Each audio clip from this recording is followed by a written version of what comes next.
एक दिन राजा कृष्णचंद्र के मन में एक बात आई कि इस संसार में मूर्खों का ठिकाना नहीं है परंतु मैं 4 मूर्ख देखना चाहता हूँ। राजा ने गोपाल भांड से कहा कि इस धन के 4 मूर्ख तलाश करो कि जिनके जोड़ के दूसरे न मिलें। गोपाल भांड ने कहा कि जो आज्ञा राजन, ढूंढने वालों को क्या नहीं मिल सकता है, केवल सच्ची लगन होनी चाहिए।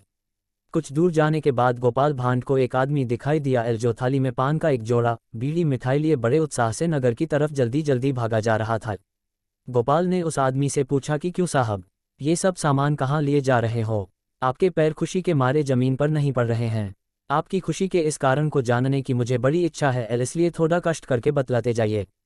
उस आदमी ने बातें टालने की कोशिश की क्योंकि वह अपने नियत स्थान पर जल्दी पहुंचना चाहता था, परंतु गोपाल ने उसे बार बार आग्रह किया। तब वह व्यक्ति बोला, यद्यपि मुझे विलंब हो रहा है, फिर भी आपके इतना आग्रह करने के कारण बता देना भी जरूरी है। मेरी पत्नी ने एक दूसरा पति रख लिया है, दोनों की आज शादी है, इसलिए उसके निमंत्रण पर जा रहा हूँ।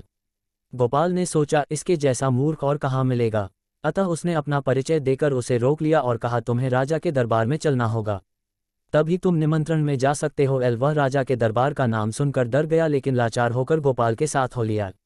गोपाल उसको लेकर आगे बढ़ा। दैवयोग से रास्ते में एक घोड़ी सवार मिला। वह स्वयं तो घोड़ी पर सवार था, परंतु उसके सिर पर एक बड़ा गट्ठर रखा हुआ था। गोपाल ने उस आदमी से पूछा, क्यों भाई, यह क्या मामला है? अपने सिर का भा सातरा आप अपनी घोड़ी पर लाद कर क्यों नहीं ले जा रहे हैं? उस आदमी ने उत्तर दिया, भैया, मेरी घोड़ी गर्भवती है, इस अवस्था में अधिक बोझ गट्ठर मैंने अपने सिर पर रख लिया है, यह मुझे धो रही है, इतना ही क्या कम है? गोपाल ने उसे भी अपने साथ ले लिया। अब दोनों व्यक्तियों को अपने साथ लेकर राजा के पास पहुंचा और राजा को निवेदित किया, ये चारों मूर्ख आपके सामने हैं। राजा ने कहा, ये तो केवल 2 ही हैं, अन्य 2 मूर्ख कहाँ हैं?